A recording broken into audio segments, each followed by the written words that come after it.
Good morning everyone. कैसे हैं आप सब लोग? गुड। आज बेटा अपनी क्लास का 8वां लेक्चर स्टार्ट हो रहा है, पता आप सबको। और फर्स्ट चैप्टर की ऑलमोस्ट थ्योरी हमारी कंप्लीट हो चुकी है। चैप्टर के कुछ एक दो छोटे छोटे टॉपिक्स हमारे बाकी बेटा, जिसको आज अपन कंसल्ट करेंगे। उसमें कोई भी डाउट्स वगैरह लगे, ग्रुप वगैरह अपना बना हुआ है, उस पर कंटिन्यू आप अपनी प्रॉब्लम्स वगैरह को शेयर कर सकते हैं। ओके, देखो बेटा आज का जो टॉपिक अपन स्टार्ट करने जा रहे हैं, टॉपिक हमारा कल चला था एक बंद साझेदारी बहियों में समायोजन। कुछ बातें एक बार अपन रिवाइज कर ले उसमें थोड़ी सी। क्या है टॉपिक? वो क्या पढ़ा था बेटा? कभी कभी साझेदारों की पुस्तकें बंद हो जाती है, बंद होने के बाद अगले साल के शुरू में अपन पिछले साल के अकाउंट को वापस चेक करते हैं। तो चेक करने पर कुछ गलतियां हमें नजर आती है। उन गलतियों का सुधार अपन पिछले साल तो नहीं कर पाएंगे क्योंकि वो तो समय निकल गया, तो सुधार तो अगले साल ही होगा। सुधार करने के लिए बहुत सारे मेथड्स होते हैं, लेकिन उनको मेथड्स को हमने दो पार्ट में डिवाइड कर रखा है। एक तो क्या था बेटा, एक जर्नल प्रविष्टि बनाकर सुधार करना, और दूसरा क्या था बेटा, जर्नल प्रविष्टियां बनाकर सुधार करना। फर्स्ट टॉपिक याद है अपन ने पढ़ा था, एक जर्नल प्रविष्टि बनाकर सुधार करना। उसमें क्या था, एक टेबल हमने बनाई थी, उस टेबल को हमने 3 पार्ट में डिवाइड किया था, याद है आपको? गुड। पहला कॉलम था पर्टिकुलर्स, दूसरा कॉलम था पार्टनर्स, तीसरा कॉलम था फर्म। पार्टनर में ट्रांजैक्शन हम जिस साइड लिखते थे, फर्म में उल्टे साइड लिखते थे, क्योंकि पार्टनर के लिए कोई चीज इनकम होती है तो फर्म के लिए वो खर्चा होता है, और पार्टनर के लिए कोई चीज अगर खर्चा होती है तो फर्म के लिए बेटा इनकम होती है। ऐसा हमने कल डिस्कस किया था। आज अपन उसी का सेकंड मेथड हम स्टार्ट करने जा रहे हैं, जर्नल प्रविष्टियां बनाकर सुधार करना, मतलब एंट्रीज वगैरह के बारे में हम स्टार्ट करने जा रहे हैं। कल मैंने एक और क्या बताया था इसके अंदर, इसका एक और क्या नाम होता है, पीएनएल एडजस्टमेंट अकाउंट बनता है। ऐसा भी हमारा डिस्कशन हुआ था, याद हो तो। पीएनएल एडजस्टमेंट अकाउंट बनेगा। देखो बेटा इस मेथड के अंदर अपन कैसे करते हैं, अकाउंट बनता है बेटा direct PNL adjustment account. Method का नाम लिखा हुआ आएगा, जर्नल प्रविष्टियां बनाकर सुधार करिए। तो आपको एक अकाउंट मेंटेन करना है पीएनएल एडजस्टमेंट अकाउंट के नाम से। ये अकाउंट सेम उसी तरह से बनता है जैसा हमने पीएनएल एप्रोप्रिएशन अकाउंट हमने बनाना सीखा था, लाभ हानि नियोजन खाता। सेम वही पोजीशन आपकी लाभ हानि समायोजन खाते की रहेगी। दोनों में क्या डिफरेंस है सर, जो एक बार देख लो। इस अकाउंट को भी फर्म ही बनाती है। फर्क इतना सा होता है कि पीएनएल एप्रोप्रिएशन अकाउंट साल के अंत में बनता था और ये अकाउंट अगले साल के प्रारंभ में बन रहा है। ऐसा क्यों सर? क्योंकि पिछले साल की गलतियों का पता कब चला, अगले साल के प्रारंभ में चला, तो सुधार भी अगले साल के प्रारंभ में हो रहा है। ठीक है बेटा, कौन बनाएगा इसको? फर्म बनाएगी। इसको लिखने का, इसमें लिखने का तरीका देख लीजिए, कोई चेंजेस नहीं, सेम होगा वही। पिछले साल में आपने जो जो भी गलतियां की थी, बस उन गलतियों को यहाँ लिखना है। कैसे क्या अपन लिखेंगे? फर्म के जो भी खर्चे हैं वो सब डीआर पे लिख देना, फर्म की जो भी इनकम है वो सब सीआर कर देना। फर्म के खर्चे बताओ सर। फर्म साझेदारों को पूंजी पर ब्याज देती है, साझेदारों को सैलरी देती है, साझेदारों को बोनस देती है, साझेदारों को कमीशन देती है। ये सब फर्म के लिए खर्चा होता है। फर्म की इनकम बताओ सर। फर्म की इनकम नॉर्मल एक ही होती है, बस केवल इंटरेस्ट ऑन ड्रॉइंग्स, सबको बताइए। अब इन सारी चीजों को इस अकाउंट में कैसे लिखते हैं, जो मैं आपको बता देता हूं। मैं अगर ये पीएनएल एप्रोप्रिएशन अकाउंट बन रहा होता तो कैसे लिखते थे हम? To interest on capital, to salary, to bonus, to commission, ऐसा हम पढ़ चुके हैं। लेकिन आज हम क्या पढ़ रहे हैं? पीएनएल एडजस्टमेंट अकाउंट बनाना सीख रहे हैं बेटा।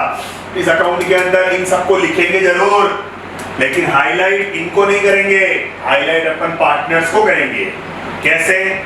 जैसे सभी साझे, जैसे फर्म में 3 पार्टनर्स है ABC, तीनों को पूंजी पर ब्याज देना भूल गए, तो यहाँ पार्टनर के नाम से रिकॉर्ड होगा 2A's capital account, 2B's capital account, 2C's capital account, और ब्रैकेट में आ जाएगा इंटरेस्ट ऑन कैपिटल। इस टाइप से लिखना है। सर ऐसा क्यों? इसके भी कारण होते हैं सर, याद थोड़ी करना है, सबका रीजन है।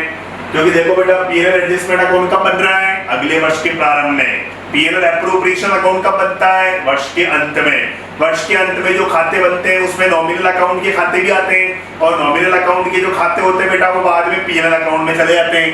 ठीक है बेटा, तो interest on capital, salary, bonus, commission, ये सब नॉमिनल ही तो है, और नॉमिनल अकाउंट जो भी होते हैं वो सब तो पिछले साल ही पीएनएल अकाउंट में चले गए होंगे।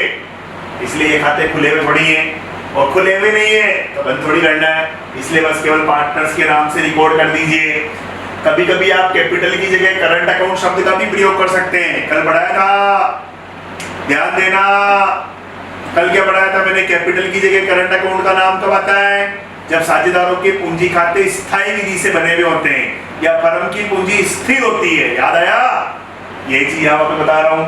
कैपिटल की जगह कभी कभी करंट अकाउंट का नाम भी लिखा जा सकता है, कब, जब साझेदारों के पूंजी खाते स्थायी विधि से बने हुए हो, यानी फर्म की पूंजी क्या हो बेटा, स्थिर हो, तो कैपिटल की जगह करंट अकाउंट लिखना पड़ सकता है। और देखते हैं एक और पॉइंट, सैलरी, बी को वेतन देना भूल गए, बी को, तो ये आ जाएगा टू बीस कैपिटल अकाउंट, ब्रैकेट में लिख दूंगा मैं सैलरी। बोला गया सी को कमीशन देना भूल गए, टू सीज कैपिटल अकाउंट, कोष्टक में कमीशन। तीनों साझेदारों से आहरण पर ब्याज वसूल करना भूल गए, आहरण पर ब्याज क्या होता है, इंटरेस्ट ऑन ड्रॉइंग्स। फर्म के लिए क्या है, इनकम, इनकम किधर आती है, सीआर पे, तीनों के नाम से आ जाएगी, by S capital account, by B's capital account and by C's capital account, bracket में इंटरेस्ट ऑन ड्रॉइंग्स। अमाउंट लिख देंगे, सारी अमाउंट को लिखने के बाद टोटल लगा लेना, टोटल बराबर थोड़ी आएगी, कुछ ना कुछ डिफरेंस आएगा, जो भी डिफरेंस आएगा, इधर कम पड़े तो प्रॉफिट और इधर कम पड़े तो लॉस। प्रॉफिट लॉस के नाम से नहीं लिखेंगे क्योंकि प्रॉफिट लॉस भी नॉमिनल होता है, ठीक है, पार्टनर्स के नाम से आ जाएगा। प्रॉफिट हुआ to all partners capital account लिख देना और ब्रैकेट में आ जाएगा डिविजिबल प्रॉफिट। ओके, इधर कम पड़ेगा तो by all partners capital account, bracket में आ जाएगा डिविजिबल लॉस। जो भी पार्टनर है उनमें डिस्ट्रीब्यूट कर देना। मेरी बात समझ आ गई, गुड यार। ये पीएनएल एडजस्टमेंट अकाउंट का फॉर्मेट हो गया आपके, ठीक है, तो एबीसी में डिस्ट्रीब्यूट कर दिया। अब इस अकाउंट के अंदर आपको किन किन बातों को ध्यान में रखना है जो मैं आपको सिखाऊं। फर्स्ट पॉइंट आ रहा है इंटरेस्ट ऑन कैपिटल, कल का रूल वही रहेगा। कल क्या बताया था मैंने, आईओसी की कैलकुलेशन हमेशा ओपनिंग कैपिटल पर होती है, तो अभी भी आपको ओपनिंग कैपिटल तो निकालनी पड़ेगी इस मेथड में भी। अगर क्वेश्चन में ओपनिंग की जगह क्लोजिंग कैपिटल दे रखी हो तो सबसे पहले आपको क्लोजिंग को ओपनिंग में कन्वर्ट करना पड़ेगा। कल क्या बताया था मैंने, क्लोजिंग को ओपनिंग में कन्वर्ट कैसे करते बेटा, सबसे पहले क्लोजिंग कैपिटल में ड्रॉइंग्स को तो प्लस करेंगे और नेट प्रॉफिट को क्या करेंगे, माइनस करेंगे, उससे आपकी ओपनिंग कैपिटल निकल जाएगी, ठीक है। तो आईओसी की कैलकुलेशन ओपनिंग कैपिटल पर ही करनी है, जो फर्स्ट मेथड में था वही मेथड आपको काम में लेना है। समझ में आ गई मेरी बात, गुड।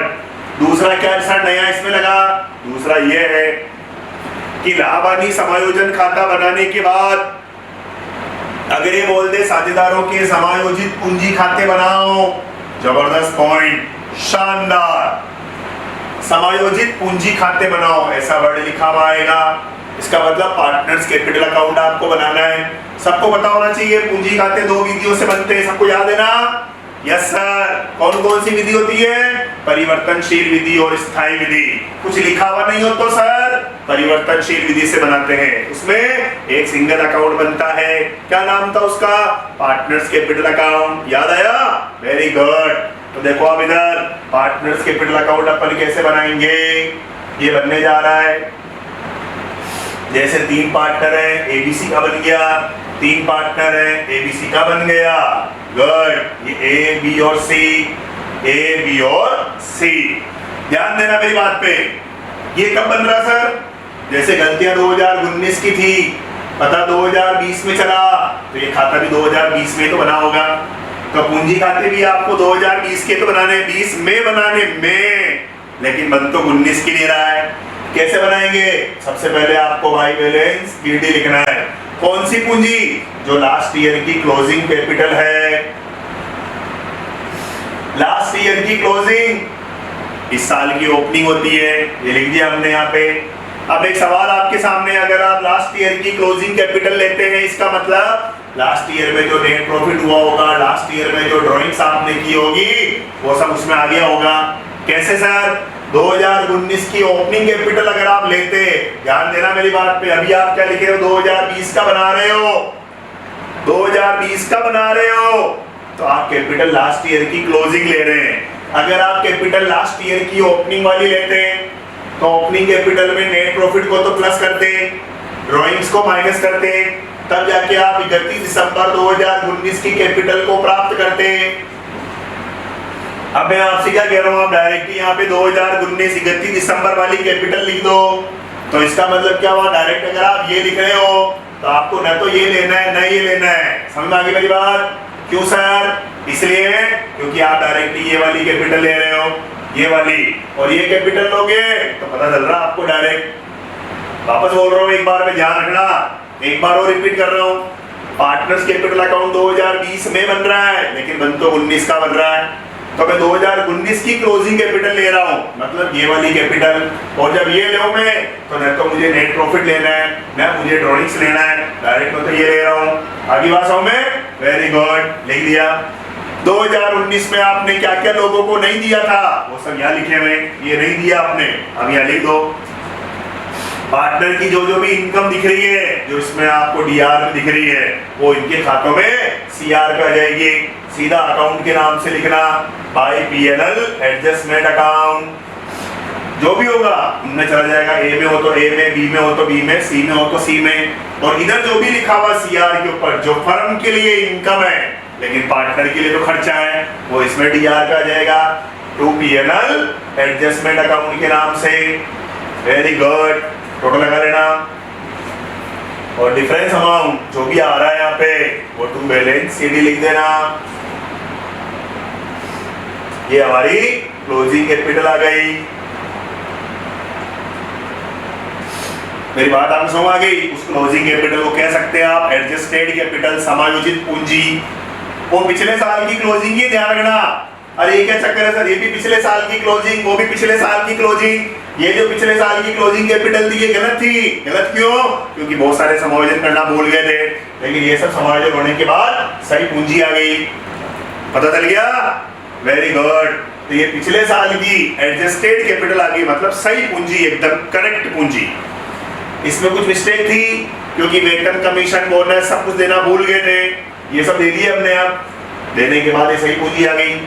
मेरी बात आपको समझ आ गई बेटा? ये हमारा साझेदारों के समायोजित पूंजी खाते बन गए। इसी के साथ हमारी दूसरी विधि खत्म। क्या नाम था दूसरी विधि का? जर्नल प्रविष्टियां बनाकर सुधार करना, मतलब जिसमें एक अकाउंट बनता है, लाभ हानि समायोजन खाता, इंग्लिश में क्या बोलते हैं? पीएनएल एडजस्टमेंट अकाउंट बोलते हैं। समझ में आ गई मेरी बात? कोई दिक्कत तो नहीं है इसमें? कोई भी प्रॉब्लम लगे, ग्रुप बना हुआ अपना, उस ग्रुप में अपनी प्रॉब्लम को शेयर कर देना, हैंड टू हैंड सॉल्यूशन आपको मिल जाएगा। ठीक है? अब इस चैप्टर का रह गया बस last and final point, that's all. Last topic पे आ गए बस चैप्टर के हम, इसके बाद कोई टॉपिक इसमें नहीं बचा। फिर इसके प्रैक्टिकल क्वेश्चंस वगैरह स्टार्ट हो जाएंगे। आज मैं ग्रुप के अंदर कुछ मेरे पेपर्स वगैरह भी मैं आज ट्रांसफर करूंगा, तो सभी बच्चे उस पेपर्स वगैरह को एक बार सीन कर ले, देख ले, सारे नोट्स वगैरह उसमें कंप्लीट सेट मिल जाएंगे आपको। ठीक है बेटा? तो पीडीएफ फाइल आपको मिल जाएगी कंप्लीटली, उसको एक बार आप अच्छा सा अपने रजिस्टर के अंदर जो आपने बना रखा है उसमें आप राइट डाउन भी कर लें। ठीक है बेटा? Okay, right, thank you.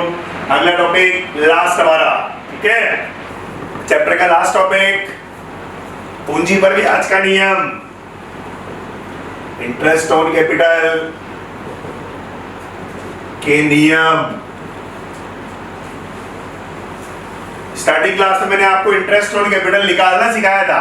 आज मैं निकालना नहीं सिखा रहा हूं, आज बता रहा हूं उसके क्या नियम होते हैं कि पूंजी पर ब्याज किस केस में दिया जाना चाहिए, किस केस में नहीं दिया जाना चाहिए। आज अपन वो पढ़ेंगे।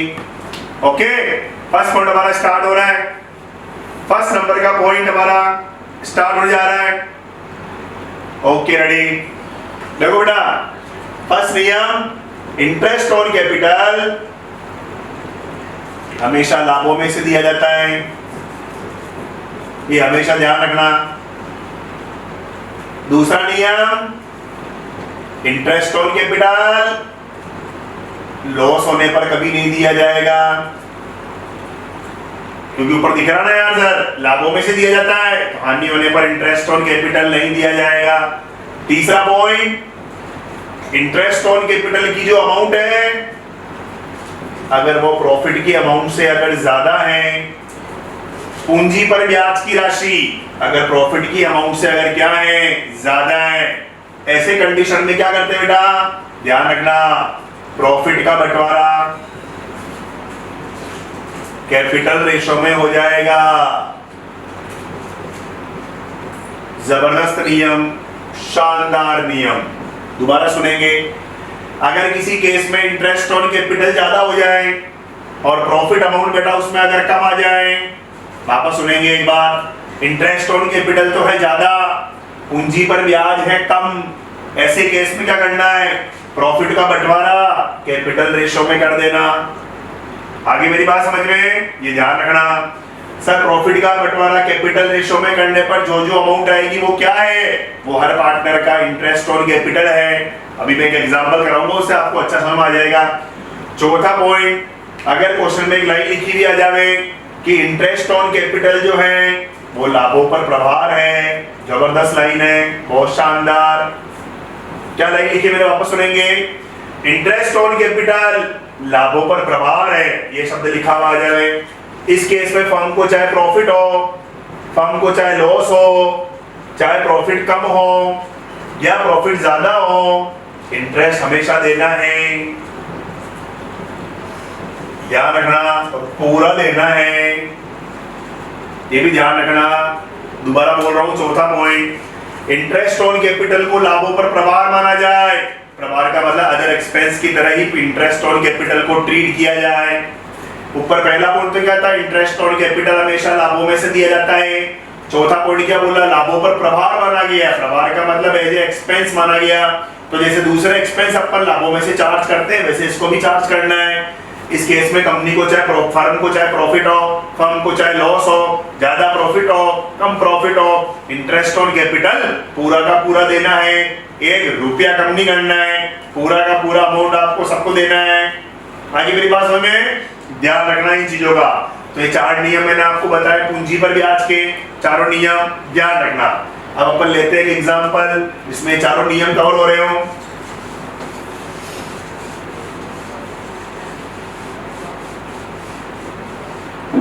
एग्जाम्पल देखो आप इधर बेटा, बहुत अच्छा एग्जाम्पल आ रहा है।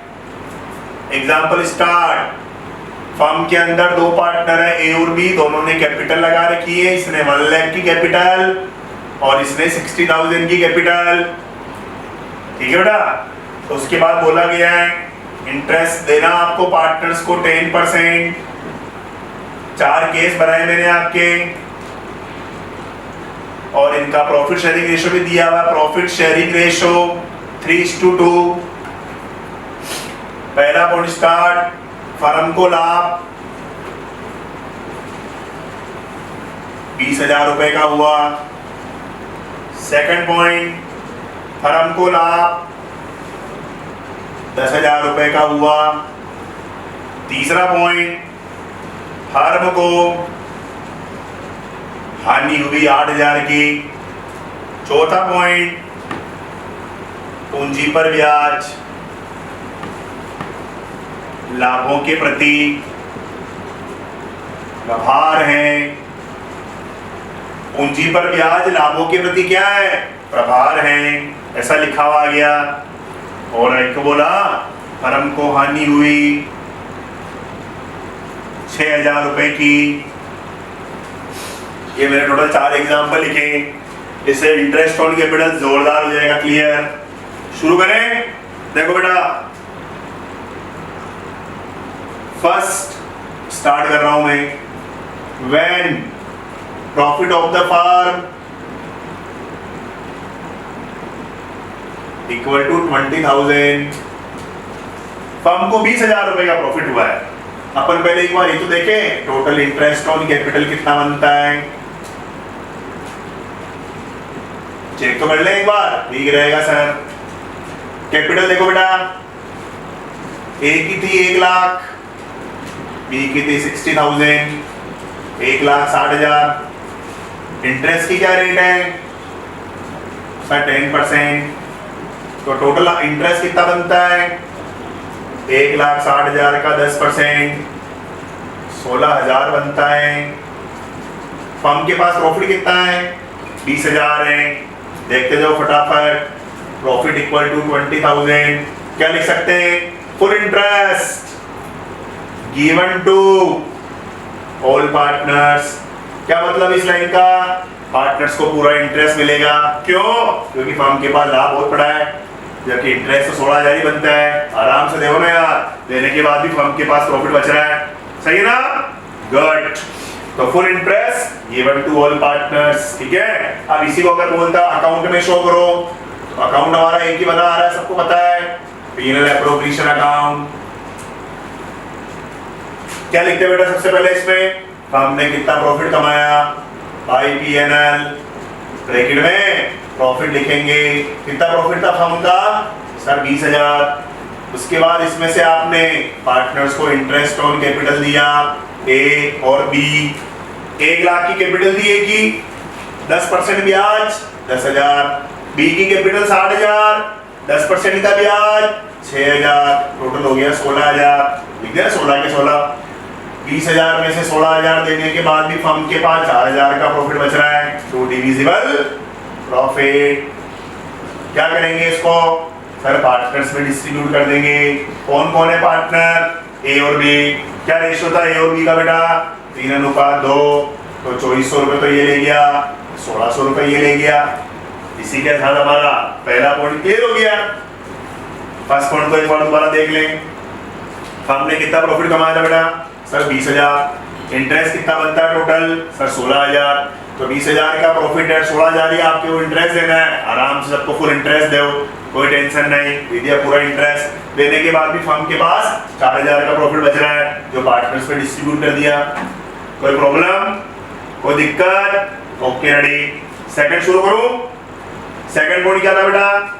फर्म को लाभ भी 10,000 का हुआ, तो जहां मैंने अभी 20,000 लिखे वहां पे क्या कर दूं? 10,000 लिख दो सर। ये सेकंड पॉइंट शुरू करने जा रहा हूं मैं। ठीक है। क्या लिखना बेटा? फर्म को प्रॉफिट ही 10,000 का हुआ। सेम लैंग्वेज वापस से लेगी। टोटल इंटरेस्ट ऑन कैपिटल कितना बनता है? 16,000। प्रॉफिट कितना मेरे पास? ओनली 10,000। क्या रूल बताया था मैंने आपको 2 मिनट पहले भी? जल्दी बताओ। अरे क्या रूल था भाई? कि जब फर्म के पास प्रॉफिट तो हो कम, फर्म के पास प्रॉफिट तो हो कम और इंटरेस्ट हो ज्यादा, क्या करते हैं इस केस में? क्या करते हैं? प्रॉफिट का जो बंटवारा है वो कैपिटल रेशियो में कर दिया जाएगा। यहां लिखना पड़ेगा मुझे। क्या लिखूंगा बेटा? Interest amount is more than firms profit, so profit will be distributed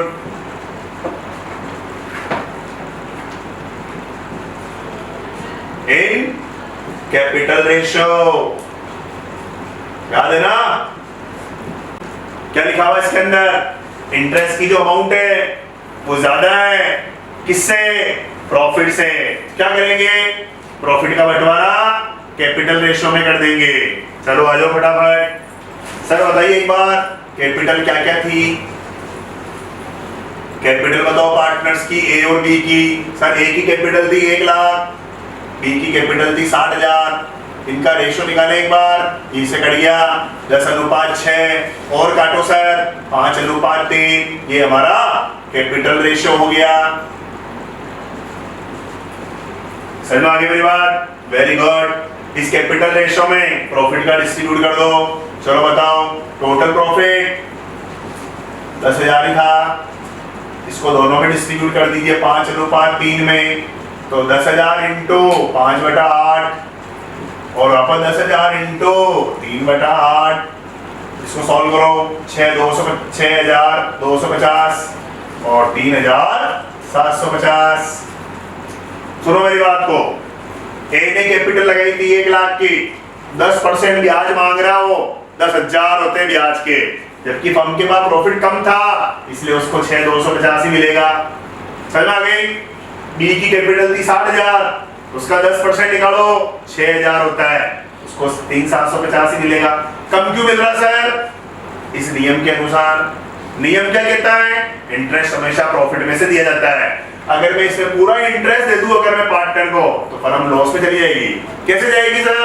firm के पास 10,000 है, इंटरेस्ट 16,000 देना है, पूरा इंटरेस्ट दे देंगे अगर सबको, तो माइनस के 6,000 आ जाएंगे, फर्म लॉस में आ गई। और लॉस में तो इंटरेस्ट देते ही नहीं है, ऐसी शायद हमारी पहले बात हो चुकी है, याद है? Very good. अब इसको भी सर अकाउंट में दिखाओ। ये रहा अकाउंट हमारा, पीएनएल एप्रोप्रिएशन अकाउंट। सबसे पहले वही, हमने कितना प्रॉफिट कमाया भाई, पीएनएल कोष्टक में प्रॉफिट 10,000, जो पार्टनर्स में इंटरेस्ट ऑन कैपिटल के नाम से बढ़ गया। एक को कितना इंटरेस्ट मिला? 6,250, 6,750 या 6,250, और इसको 3,750, हो गए 10,000 के 10,000 बराबर। आगे बात समझ में? ये हमारा सेकंड एग्जांपल भी क्लियर। थर्ड में आ जाए, जोरदार ध्यान रखना। थर्ड पॉइंट क्या था? थर्ड पॉइंट, फर्म को हानि हो गई सर 8,000 रुपए की, तो यहाँ पे क्या लिखेंगे? ये 2 को 3 कर दो और प्रॉफिट की जगह लॉस कर दें। कितना आया लॉस? 8,000। इंटरेस्ट वगैरह की लैंग्वेज तो वही चलती जाएगी बार बार, यहाँ तक तो मेरे हिसाब से सेम ही है। बस यहाँ प्रॉफिट की जगह क्या करें सर? लॉस लिख दीजिए। अमाउंट क्या लिखनी है? 8,000 कर दीजिए। आ जाओ फटाफट, नियम आप ही बताओगे, मैं चुप रहूंगा। क्या नियम था हमारा? अगर किसी ईयर में फर्म को प्रॉफिट की जगह लॉस हो जाए, तो लॉस वाले केस में क्या बताया था बेटा? इंटरेस्ट देते हैं? नहीं सर, ठीक है। तो रूल क्या कहेगा? In case of loss no interest on capital is given to all partners. याद है ना कि अगर किसी वर्ष में फर्म को प्रॉफिट की जगह लॉस हो जाए, तो लॉस वाले केस में कभी भी ब्याज नहीं दिया जाता है। फिर क्या करेंगे? जो लॉस आया उसको पार्टनर्स में डिस्ट्रीब्यूट कर देंगे। सर कैसे? उनके लाभ हानि अनुपात में। नियम वापस बोल रहा हूं, अगर किसी वर्ष में फर्म को प्रॉफिट की जगह लॉस हो जाए, तो लॉस वाले वर्ष में कभी ब्याज नहीं देते, बल्कि जो लॉस हुआ फर्म को वो सब पार्टनर्स में डिस्ट्रीब्यूट कर देंगे। समझ में आगे बात? यहाँ पर क्या लिखूंगा? In case of loss no interest on capital given to partners. ठीक है। अगर किसी केस में फर्म को प्रॉफिट की जगह लॉस हो जाए, तो इंटरेस्ट ऑन कैपिटल नहीं देते हैं। आगे मेरी बात समझ में? क्या करेंगे सर? फिर हम आगे loss amount will be distribute in all partners in their profit sharing ratio PSR। Okay right? Loss होने पर तो इंटरेस्ट देना ही नहीं है, टेंशन ही खत्म। तो जो लॉस हुआ है उसको पार्टनर्स में डिस्ट्रीब्यूट कर देना। किसमें? उनके लाभ हानि अनुपात में, प्रॉफिट शेयरिंग रेशियो में डिस्ट्रीब्यूट कर दीजिए। तो सर फॉर्मेट वगैरह कैसा बनेगा ये भी बता दें आपको। ऐसा बनेगा, शुरू करें। देखो यार, अकाउंट बनेगा हमारा पीएनएल एप्रोप्रिएशन अकाउंट। क्या हुआ सर? लॉस हुआ सर, टू पीएनएल ब्रैकेट में लॉस, ये 8,000 लिख दिया। क्या करना है? इंटरेस्ट देना है क्या? नहीं सर, बस लॉस को डिस्ट्रीब्यूट कर दो बस बाय डिविजिबल लॉस। 8,000 का लॉस है, दोनों पार्टनर्स में डिस्ट्रीब्यूट कर दीजिए। कौन है सर दोनों पार्टनर? ए और बी। अनुपात क्या था इनका? 3:2 में 8,000 को आर दी सर आप, 4800 तो ये ले गया, 3200 ये ले गया, हो गया 8,000। आगे मेरी बात समझ में? इस प्रकार से बंटवारा हो गया। ये हमारा तीसरा केस था, जब फर्म को प्रॉफिट की जगह क्या हुआ? लॉस हुआ। सेकंड केस में थर्ड केस में क्या फर्क है? सेकंड वाले केस में प्रॉफिट हुआ लेकिन थोड़ा कम हुआ, इसलिए क्या किया था? प्रॉफिट का बंटवारा कैपिटल रेशियो में कर दिया। थर्ड वाले केस में क्या है? प्रॉफिट हुआ ही नहीं सर, लॉस हुआ है, तो लॉस में तो इंटरेस्ट देते ही नहीं है। पता चल गया ना सबको? Very good. चौथा बहुत जबरदस्त पॉइंट है, सबसे डिफरेंट, कि जब पूंजी पर ब्याज को लाभों के प्रति प्रभार माना गया, प्रभार का मतलब एज ए एक्सपेंस माना गया, और फर्म हानि में चल रही है उल्टी और 6,000 की। सर हानि वाला केस तो अभी पढ़ाया आपने थोड़ी देर पहले। इस वाली हानि में इस वाली हानि में बहुत फर्क है। यहाँ पर लाभों के प्रति प्रभार नहीं लिखा हुआ है, यहाँ लिखा हुआ है। तो इससे क्या हुआ सर, अगर लाभों की प्रति प्रभार है तो फर्म चाहे प्रॉफिट में हो चाहे लॉस में हो, इंटरेस्ट आपको देना जरूरी होता है। बता दो ना अभी। Okay ready. तो क्या होगा बेटा, चौथे नंबर का पॉइंट स्टार्ट हो रहा है। फर्म को कितना लॉस हुआ था, 6000 का। इंटरेस्ट कितना बनता है, 16000 का। ये लैंग्वेज अब चलेगी नहीं। Okay ready. क्या लिखेंगे, इन case of charge against profit of interest on capital, so profit and loss in any case, full interest given to all partners। क्या मतलब हुआ इस लाइन का, अगर फर्म को क्या बोला गया, अगर प्रॉफिट के प्रति चार्ज माना गया, लाभों के प्रति प्रभार, तो कंफर्म चाहे प्रॉफिट में हो चाहे लॉस में हो, इंटरेस्ट ऑन कैपिटल आपको पूरा देना पड़ेगा। ठीक है, हम ये नहीं देखती कि हम लॉस में चल रहे हैं तो कैसे देंगे, वो सब बातें फालतू की। जब लाभों के प्रति प्रभार लिखा हुआ है तो क्या रूल होता है, अपना ध्यान रखिए। लाभों के प्रति प्रभार है तो नियम क्या कहता है, फर्म चाहे प्रॉफिट में हो चाहे लॉस में हो, इंटरेस्ट पूरा का पूरा देना है। तो देखो हम इधर इंटरेस्ट पूरा देंगे तो कैसे क्या देंगे, फर्म ऑलरेडी लॉस में चल रही है, बेसिक फॉर्मेट तो एक बार ऐसा बनेगा सर फर्म कितने लॉस में थी, 6000, इंटरेस्ट फिर भी पूरा देना है, 2 IOC ए और बी, ए का ब्याज 10,000, बी का ब्याज 6,000, दोनों मिला के 16,000, 16 और 6 सर 22,000 का लॉस हो गया टोटल, मतलब लॉस और बढ़ गया। ये लॉस को यहाँ लिख दीजिए भाई, डिविजिबल लॉस इतना 22,000 को दोनों में डिस्ट्रीब्यूट कर दीजिए। क्या अनुपात है बेटा, 3:2, 13,200 और 8,800 बढ़ गया, 3:2 में बांट दिया, 22,000 का बंटवारा हो गया 3:2 में। ये हमारा चौथा केस था, जब लाभों के प्रति प्रभार माना जाए। क्या होता है इसमें, फर्म चाहे प्रॉफिट में हो चाहे लॉस में हो, इंटरेस्ट आपको पूरा का पूरा देना है। देने के बाद फर्म लॉस में चली जाए, घबराना मत, इंटरेस्ट तो पूरा देना है। ये होता है लाभों के प्रति प्रभार। इसी के साथ चैप्टर के सारे टॉपिक कंप्लीट हो गए। कल से हमारे क्वेश्चंस वगैरह स्टार्ट हो जाएंगे। क्वेश्चन स्टार्ट होने से पहले मैं पूरा क्वेश्चंस की PDF फाइल बना के आप सबको भेजूंगा। उन क्वेश्चंस को आप पहले एक बार अपने किसी रजिस्टर में राइट डाउन कर लेंगे, ताकि जब अपनी वीडियो क्लास आप देखेंगे तो एक बार आप क्वेश्चन भी सामने आपके लिखा हुआ रहेगा, तो आप आंसर को फटाफट समझ लेंगे। मेरी बात आप समझ गए, तो क्वेश्चंस की PDF फाइल आपको मिल जाएगी। अभी तक चैप्टर में जितना कुछ मैंने पढ़ाया है उसकी कुछ नोट्स वगैरह भी कंप्लीट है। शुरू में मैंने 7 to 8 पेज के नोट्स मैंने PDF बना के आपको सेंड किए थे। कुछ पेजेस और हैं उसमें भी, जो मैं आज आपको इवनिंग में, नाइट में या कल मॉर्निंग तक मैं अपलोड कर दूंगा। उसको भी आप अपने ग्रुप के थ्रू आप अपने पेजेस वगैरह किसी रजिस्टर के अंदर राइट डाउन कर लेना। देखो बेटा, जब तक लॉकडाउन रहेगा तब तक आपकी मेहनत थोड़ी बढ़ेगी। मेहनत तो मैं भी तो कर रहा हूँ इतनी सारी, कोचिंग का बोर्ड घर में ले आया, कितनी बड़ी मेहनत है मेरी ये। आपको भी थोड़ी सी मेहनत मेरे साथ करनी पड़ेगी, तो ही अपने को रिजल्ट्स मिलेगा। ठीक है बेटा, कल से क्वेश्चंस वगैरह स्टार्ट हो जाएंगे। क्वेश्चंस की PDF फाइल आपको ग्रुप में मिल जाएगी। सभी स्टूडेंट्स क्वेश्चंस वगैरह पहले रजिस्टर में राइट डाउन कर ले, ताकि जब क्वेश्चन हम यहाँ सॉल्व करेंगे बोर्ड पे तो आपको अच्छा समझ में आ जाए। ठीक है बेटा, थैंक यू सो मच। आज के लिए बस